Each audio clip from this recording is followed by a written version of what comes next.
Happy Monday, y'all. It's Sarah Jane from Access Your True Nature. Today I want to talk a lot about returning to trust. As most of you know, I'm not a healer. I'm the person that you come to that reminds you to trust yourself, to return to trust and get back into your true nature. Hi, Corleen. Hi, Belina. Nice to have you all. Bettina, nice to have you all meet with me today.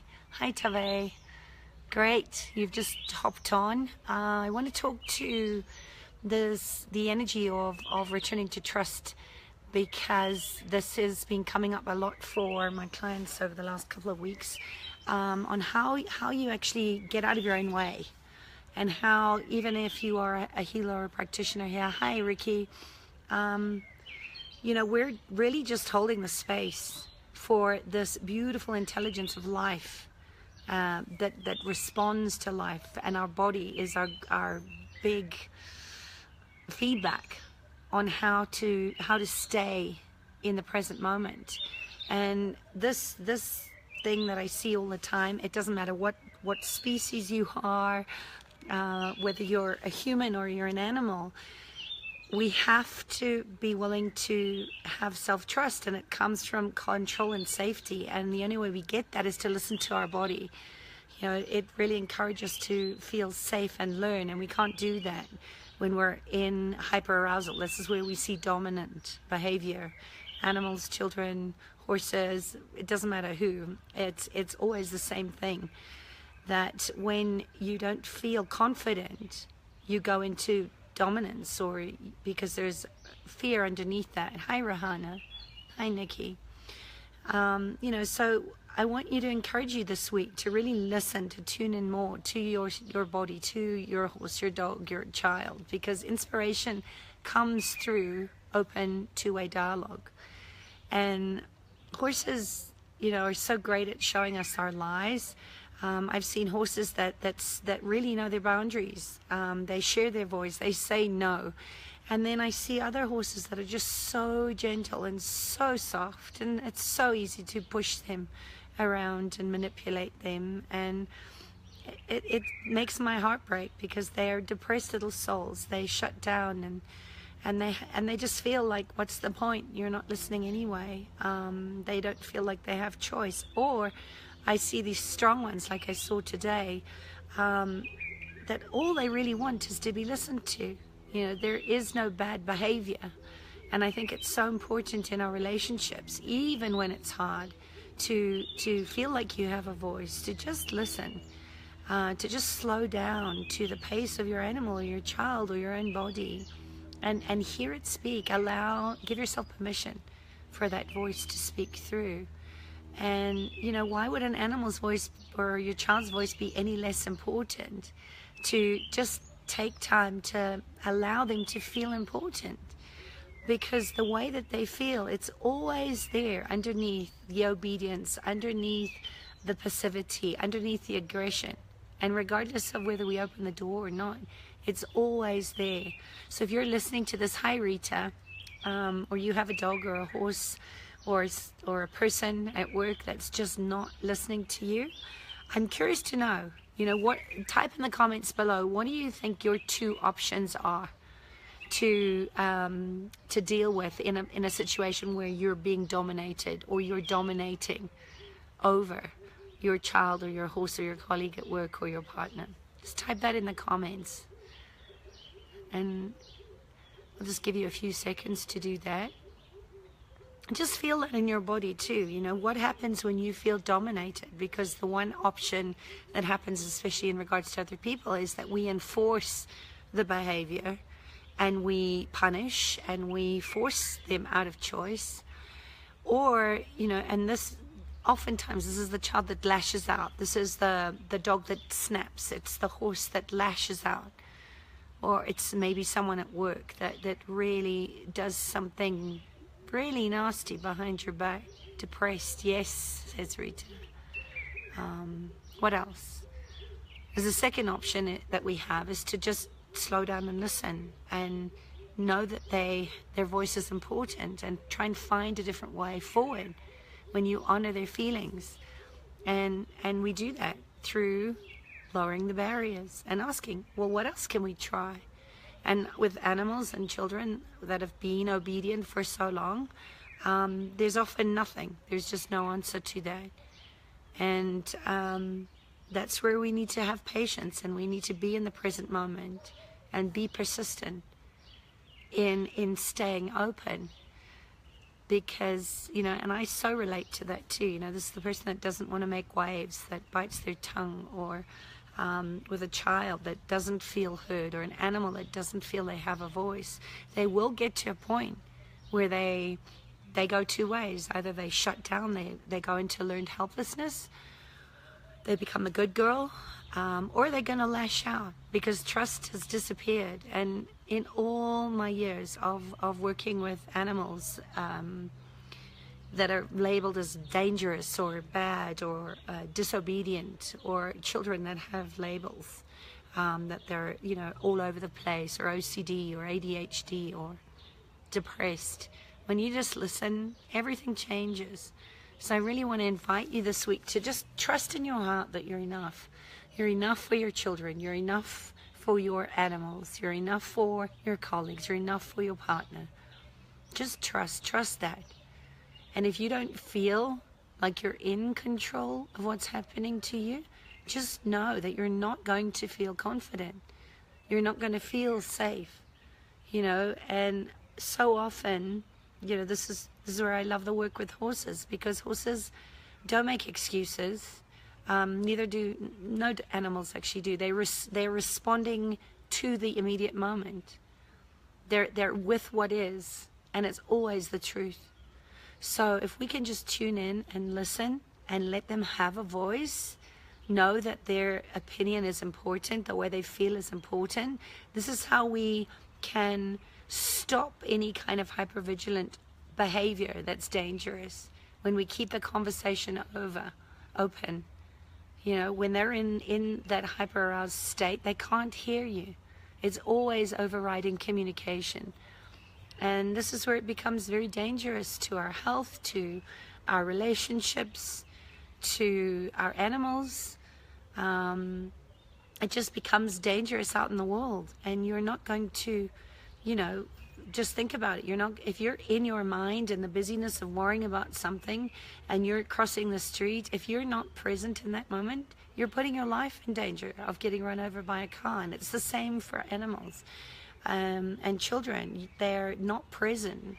And this is why the first core principle that I teach in the Healing Trust process is about how to get present, how to get yourself to a level of no thinking, so that your animals can get out of the busyness, and your kids can get out of the busyness. When we're living in busy, crazy households where everybody's coming with their own stresses, it's very, very difficult to find harmony and balance and feel a sense of fulfillment or belonging or control.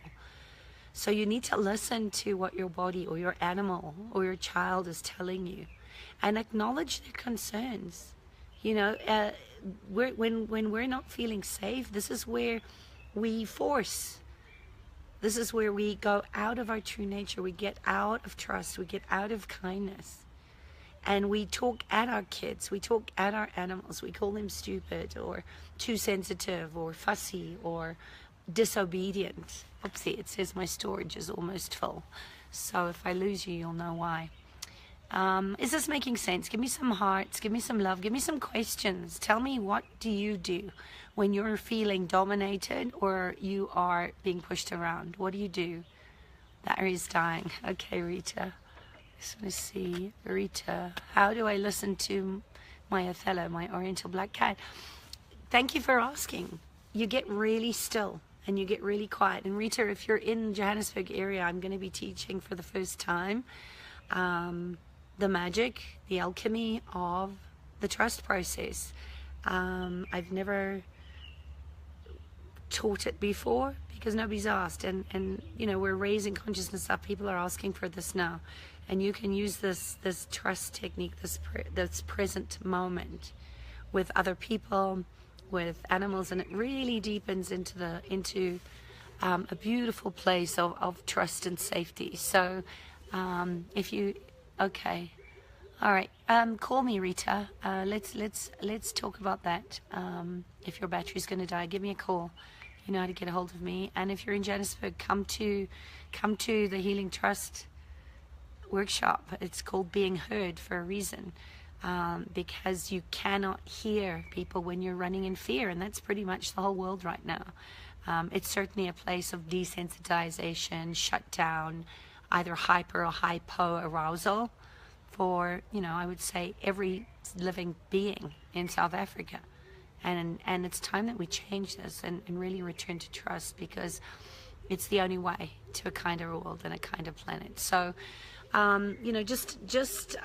leave it at that, but just know for now, and I want you to carry this into the week with you, and hopefully the rest of your life, that your life, you're not here to experience living and being human. Neither are your animals that you share your life with. Neither are, everything is connected to everything.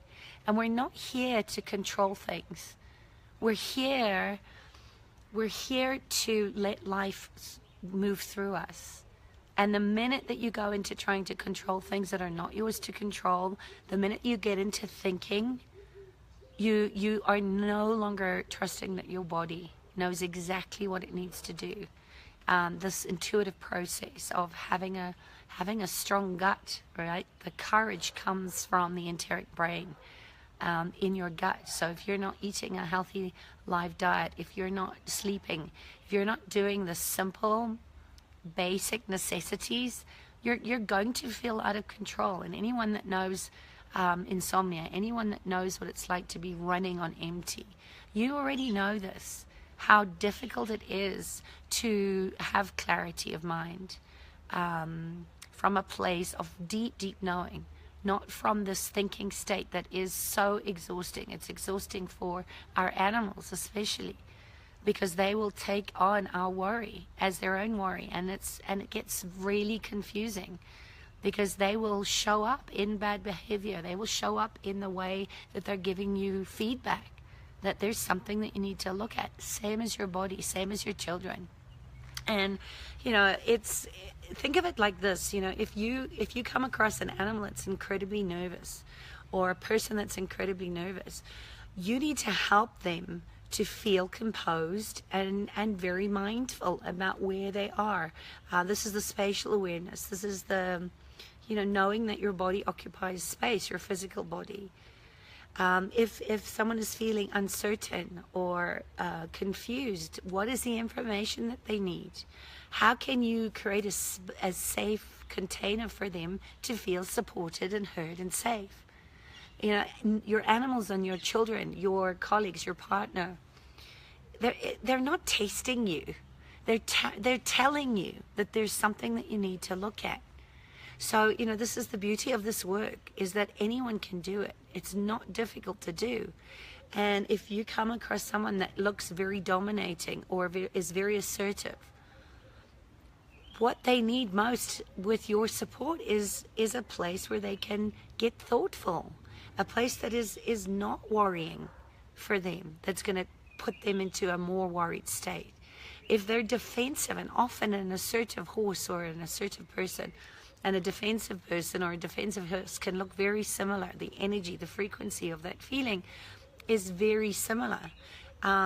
People that are defensive, this beautiful horse that I was with today, when I was taking him and his friend through the Healing Trust process and getting really present with that, when there's pain, when there's fear that comes up, they're going to look like, often the pain amplifies, and that can show up as bitey and getting really big and trying to intimidate and scare you. And he was doing his best, because he was looking for, are you with me? Can I trust myself to just be present?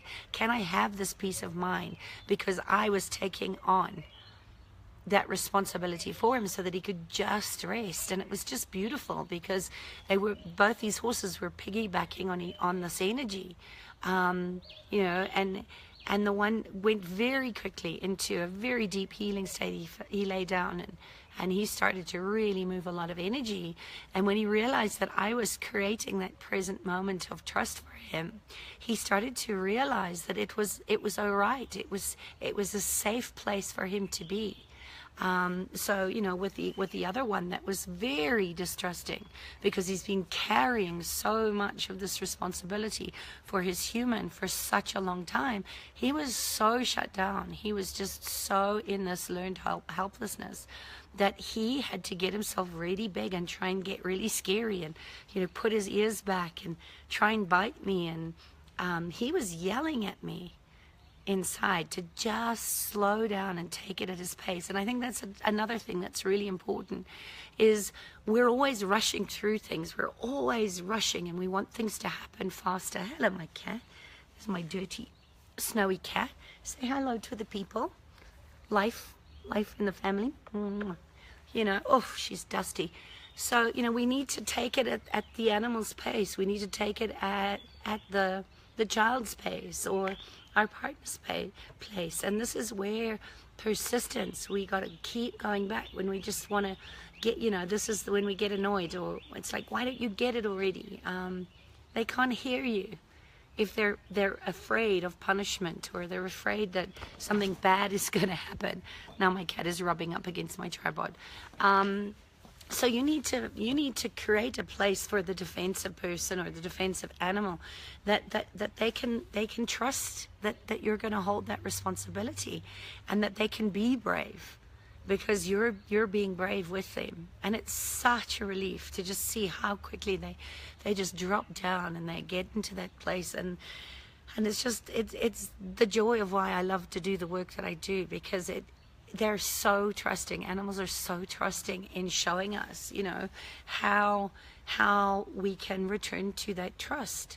And that's the vulnerability. You know, it's distrust often comes up for people, probably people and animals, actually. You know, like I said before, there's no difference in this. Distrust is when I share something important with you, and I don't feel safe to share it with you. That's when we're not listening, when we're listening, when we're tuned into the frequency of the space that's being held, and we get that kind of really sickly feeling, or if maybe it's a feeling of fear, or maybe it's a feeling that you need to defend yourself. When you feel that come up in the triggers, I'm glad this is making sense. Thank you for the love, thank you for the heart. But does it make sense that if I'm going to share something important to me with you, or my animal is wanting to share something important with me, and I'm not feeling safe because I'm saying, come on, you can do it, you know, and I'm using this very subtle manipulation to say, there's nothing to be afraid of, come on, just push through it. You know, how often we say this to our children and to the horse that isn't ready to go at the pace that you're going. And we're on a clock, you know, it's like we're rushing around and we throw the saddle on and we want to ride on our agenda. And the horse is like saying, hang on, you know, could you just be with me? Could we just be in this moment of saying hello? You know, are you with me here? Are you willing to, now the dogs in the neighborhood are barking because I'm really tuning into this energy of, it's like, I hear you. You know, what do you need? And if that means that you don't go for a ride that day, if you just sit and chill with your horse and have a conversation, or just hold that presencing for them, to just be able to relax and release all this pent up trauma or stress. It happens with animals that jump, you know, dogs jumping all over you and going crazy, barking for no reason. When you come home from work and you just want to relax, and your dog's like going, could we just say hi? Could we just have a moment? Give them that moment. Be present with them. You know, I always say, it's the upset and the worry that we cause. We create it in our minds. We create it in the stories of all the worst case scenarios. We create it in the baggage that we're carrying, where we're not able to forgive and move on. We create this pattern and pattern repeat that just keeps exacerbating, and it actually is amplifying for a lot of people that I'm seeing in my clinic right now. because it's time to resolve it, and it's not as difficult as it seems. So, you know, upset for me is just, hey, what a beautiful gift when we can actually realize that we're being set up by the universe. That if you've been asking for clarity, if you've been asking for you know, an answer, a very specific answer to what is this healing crisis, you know, what's going on with my body? What is this healing crisis that's going on with my body? What's going on? And that all of a sudden my partner is distant, or all of a sudden there's this big eruption at work. Know that you're going to be set up, just like a horse can hold the space for you to see all the places that you're lying to yourself. That's what upset is, right? You're being asked to pay attention. You're being set up, aligned exactly with what you've been asking for. And this is where the attunement, the resonance of getting back on course, getting back in alignment with our natural wisdom, the intelligence of life has me. I can trust life. I can trust other people. That I can trust that this person is going to do exactly what they've done before. There's no disappointment. There's nothing there. You know, the lack of trust is really the inaction, you know, that makes us go into these hopeless, anxious, stuck in the past stories. Don't let your hysterical, I should say, your historical stories become your biography. Your biology is wired to thrive, just as your animals. And my cat is now filthy dirty. She's rolling beautifully here and having a great time in the dust. So, you know, take some time to just slow everything down. Know that when you just soften your eyes, when you just cut yourself some slack, when you stop being so hard on yourself, then things don't have to look a certain way. And if they do, it's not that life is testing you. It's that life is trying to get your attention. It's telling you it's time. It's time. Come on. Go into the bravery. And tomorrow I'm going to go through what braving, the acronym of braving, has to do with trust. So I hope you join me for that conversation. And in the meantime, spend some time just not meditating, which is not the same as the practice of presencing, but just be present with your body. I teach this because it's so powerful. And if you do a healing modality, if you are showing up at any kind, okay, my signal is going. But yeah, if you show up in any kind of service industry, you have to trust yourself to lead your own way, and also be in a space where you are safe and trustworthy. And I love Brené Brown's work, you know, when she talks about, I think it's Rising Strong. You know, this is the courage of vulnerability. And until you can create your own safety, until you can be present and listen to the energetic nudges that your body's giving you, you can't get that from anybody else. You know, it's like people do not break your heart, they break your expectations. So stop expecting other people to give you the answers. Stop expecting your animals to settle down when you're not settled. Okay, create your own safety and just listen, just tune in and listen. So let me know what comes up for you from this conversation. If you have any comments or questions, you know where to get hold of me, and I'll be here when you're ready. So have a beautiful week. Wishing you a magical, magical week ahead of everything that the universe is telling you, not testing you, to recalibrate and attune to, because you're here to thrive, and that's it. All right, lots of love. Bye. Mwah.